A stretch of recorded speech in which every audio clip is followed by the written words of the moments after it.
尊敬的评委老师、各位叔叔阿姨和小朋友们，大家好，我叫麦祖奈麦尔丹，今年7岁，出生在韩国，来自中国美丽的新疆。今天我要演讲的题目是我爱你新疆。在祖国的大西北，有一个美丽的地方叫新疆，这里土地肥沃，物产丰富，碧波荡漾的喀纳斯水像一面镜子，每天映照着蓝天白云。巍峨俊俏的天山像一个巨人，每天耸立在祖国边陲。另外，新疆最近这几十年里，许多高楼大厦拔地而起，处处架起了纵横交错的高架桥，这些变化也让新疆变得更加美丽富饶。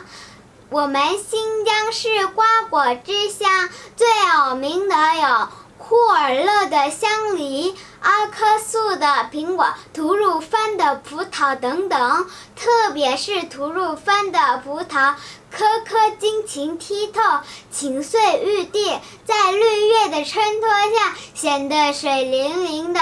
炎热的天气里，摘一颗下来放进嘴里，真是太清爽了。我们新疆不仅是瓜果之乡，还是举世闻名的歌舞之乡。新疆的每一个人都是多才多艺的，瞧，男女老少都在葡萄下欢乐地唱歌跳舞呢。